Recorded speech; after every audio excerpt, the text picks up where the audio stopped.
What's up everyone, my name is Sulaiman and today I'm back with another video and I'm going to be talking about something really important, because if you follow just this one thing, you're going to be putting a lot more money into your own pocket, your expenses are going to decrease, your income could even possibly increase, and you could set yourself up for a nice financial future. So I'm going to be talking about how you can absolutely live for free, mortgage free.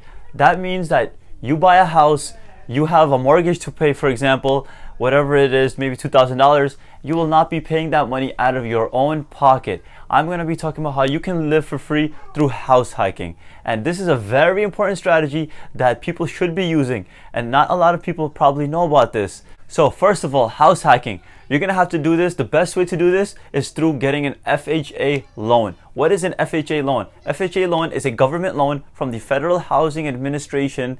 It's a government agency. It does not mean first-time home buyers. A lot of people think that, because you can actually use this FHA loan more than once. We'll get into that a little later, how I was talking about you can scale up. So you get this FHA loan through the government. You will have to get approved. So let's talk about what are the requirements of getting approved. So you're gonna need some income. That's important. Of course, obviously, the lenders want to see that you can pay the loan back. So they want to see that you have an income. So typically, this is just an estimate that you can use. Whatever your income is, your gross income, you can multiply that by 5, right? And that is the number approximate of the amount of purchase price for a home. So if you are making $50,000 a year, you can approximately get approved for like a $250,000 loan. This is just a very general and broad number, but this can give you a good idea of how much money you should be earning. But other things do come into play, like such as your debt to income ratio. They want to see that when you do get approved for the loan, that you're only going to be paying about less than 35% of your income towards the mortgage. So the first thing we talked about is your income, and second thing is your debt to income ratio, which is part of your income. You do not want to be having a lot of debt, because lenders look at that and say, no, this guy will not be able to pay back the loan. Since this is a government loan, you will have less strict credit score requirements. So typically they look for high 500s is like the lowest credit score. Obviously the better credit score you have, you're gonna end up paying less interest rate. So you want to make sure you have a really good credit score, so you have to pay less interest out of your own pocket, which is gonna affect the mortgage that you pay monthly, and then that can affect how you will be able to live for free.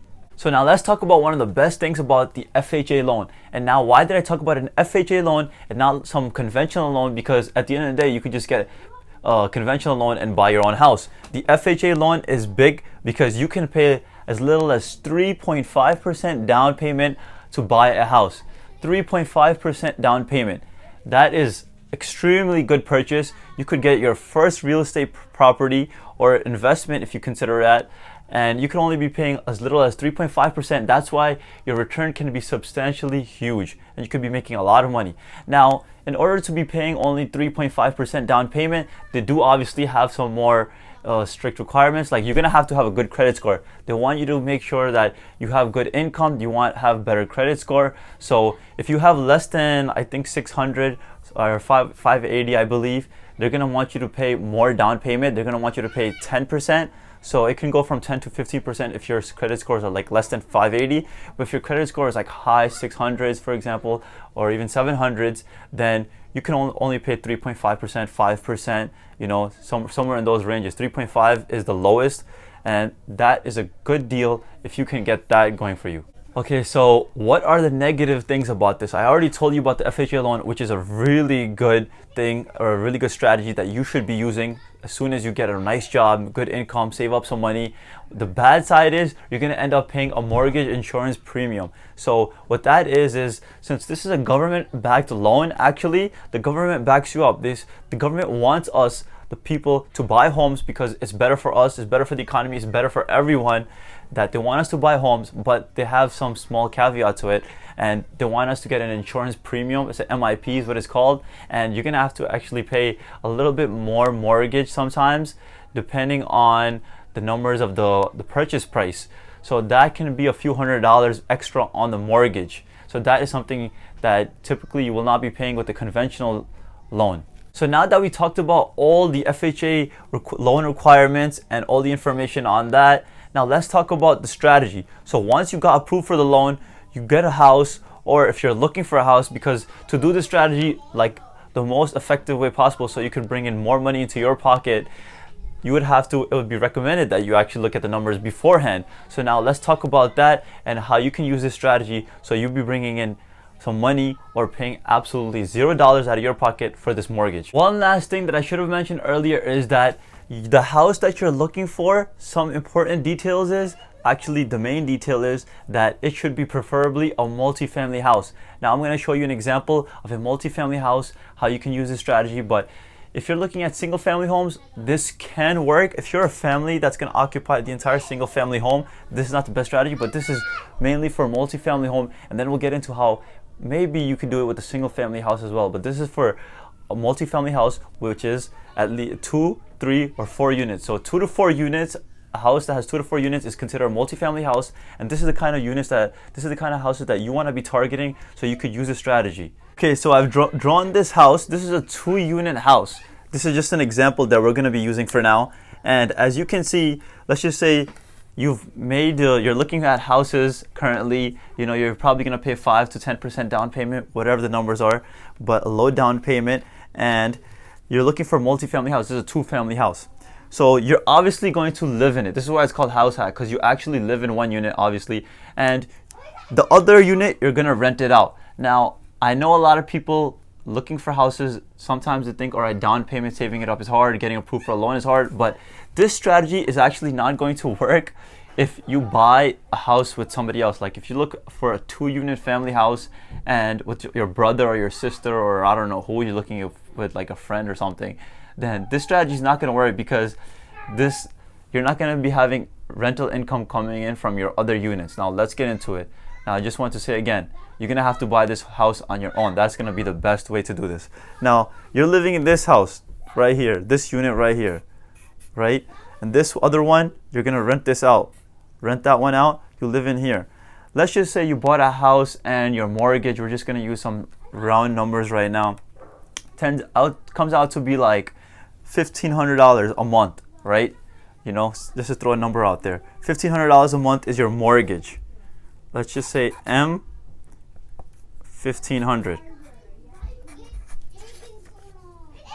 Should have done this before. Now you rent the other unit out, and you know, rent in your area for units like this for your house go for like $1,300. Let's just put $1,200 right now, or for $1,200. This is just an example for now. And your mortgage is $1,500. Your rental income is $1,200 from the other unit. You're only going to be paying $300 a month for this house. This is just an example. Now, if you look for a really nice deal, especially, you could possibly end up paying $0. Depending on your area, of course, if you're in the west or east side like me, then your rental income could be higher, your mortgages could be higher, everything could be different, where you're gonna have to possibly look for the best deal. This is why you try to look at the numbers beforehand. Now, let's just say this is a 2-unit, but there's also a basement, and you know, let's just add the basement down there, and you get money coming in from that, and you have like another $600 coming in from that for another $600 rent from that. So possibly, if there's a 2-unit and there's a basement, you rent out the 1 unit and you rent out the basement, you could bringing in a total of $1,800. You could be cash flowing $300 a month. Now, some things that you have to look at is, even though you would be bringing $300 a month for this, you have to consider repairs. Like you're gonna have tenants in here, you're gonna have tenants in here. If you think that they're just gonna take care of your house like really nicely, don't expect that. You gotta have money set aside every single month for repairs. And what does repairs include? It includes small things like, you know, plumbing, you know, so they mess up your toilet a lot or something like that. You need to fix a wall because they're gonna break your wall sometimes.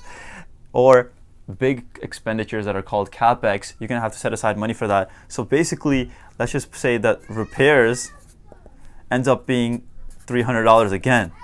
So now it's back to $0. So these are the kind of numbers that you have to look at, and you have to consider what your mortgage is, including your mortgage premium, your interest, that and your principal. That's what your mortgage is. Now you have to look at how much rental income you're going to be bringing in. There's taxes. That's another expense that you're going to have from your end, of course. And the repairs and capex, those can blindside you because they just hit you out of nowhere. And a lot of people don't expect that because after, let's just say 20 years, you're going to need a new roof. After like 10 years, you need a new water heater. And those few $1,000s, they come up on you. So you got to be ready for that and make sure you're setting aside money for that. Now, I hope that was a good example for you. It was a very quick example. If you think I should go into a little bit more detail, I was too cheap to buy a smart board. But if you think I should go into more detail and show you with I'll pull up a property off of realtor.com, I'll look at the rents, I'll show you exactly all the expenses that come with the house, and we can go step by step through that. If you want, you should comment down below. Make sure to hit that subscribe button. Make sure to like it because I guarantee you, if you just do this one thing, then you're going to be saving the biggest expense of your life. Everyone knows that the house is the biggest purchase and rent and mortgage is the biggest monthly expense. So imagine if you don't have to pay that, then your biggest expense probably comes out to be like food or something. Then we can talk about how you can possibly not be paying for that out of your own pocket as well. But now let's get into how you can do this with a single family house. Now, if you do it with the multifamily house, it's better because the more units, the more the rental income. That's why it's called scale of economy. You're going to be able to bring in more rental income every single month. So this is why I recommend your first house should be a 4-unit with a FHA loan. Now, if you can't find those in your area, then sorry, tough luck for you. But you got to try to look for something like 2-3 units, and maybe even with a basement, you could sneak it in there and rent that out. And that would be the best first house. So then once you do that with your FHA loan, what do? Now you're gonna go and look for another house after 1 year. So basically you can only do this, I think, once every year, and you can't have more than one FHA loan at a time. So after 1 year, what you would have to do after you buy your first 4-unit house, you're gonna have to refinance, which can be costly. So you'd have to look at the expenses for that. You're gonna have to start looking for another house. Once you refinance, you pull your money out. Now you look for another house. Now you can do this again. Now you get a 3-unit, let's just say. Now you do it again, live there for another year. Now after 2 years, you have 2 houses. Now you can do it again and do this last one more time and get another 2-unit house. Now that's 3 houses you have now. You own 3 houses, bringing a lot of rental income, probably cash flowing a lot of money. Now lastly, you could do it again. Now if you don't want to do it 3-4 times, obviously nobody wants to move every year for 4 years in a row. You could do it 2 or 3 times, and you could possibly move into your single family house. And then you'll be bringing in so much rental income from all those houses that you wouldn't even need to pay for your dream single family house. That should be your plan, because the thing is, a single family house is a liability. Every single month you're going to pay out of your pocket and no rental income is going to come in. That's why you should always buy, first thing you should buy is a multifamily house, and then you should lower it down to single family if that's your plan. Now let's get into why and how you can do this with a single family. It is much more difficult. So you get a single family house, same way. FHA loan works, everything works. So you get the single family house, you're a single guy hopefully, and you rent out the other 2 bedrooms. That would be the way to do it with a single family house. Or the other way to do it with a single family house is if you have a single family house, you do have a family, but there's a basement, then you can rent out your basement in some cases, Last thing that I wanted to mention, I should have said this before, is that when you're looking for a house, and let's just say you're looking at a $200,000 house, and you want to put down like a 10% down payment is what you get approved for. So that'll be a $20,000 down payment. Actually, your total down payment also includes fees like closing costs. So those can be like up to like 5%, depending on your area. In New York, it's like hella a lot. They just rob you, and that could be a lot of money. So you got to be ready for that. So you're paying 10% down payment. That's $20,000. Now another like 5% of like $200,000. Which is that? What is that? That's like another $10,000. So that's $30,000 total. So that is something that you should also make sure. Okay, so the economy is not in really good shape, and possibly next year there's a chance for a real estate market crash, and you can get some really nice deals. Maybe if it does happen, you can get some really nice deals on a house. So you should start considering that. Maybe you're saving up a down payment, start having some money ready on the side if something does happen. If you do want to buy, you should really consider using this strategy. If you use this one main principle of finance, of your personal finance, then you can just set yourself up for a nice financial future. Okay, make sure to hit that like button, make sure to hit that subscribe button, and you gotta share this video because I really think that this is some really good information and you gotta use the strategy.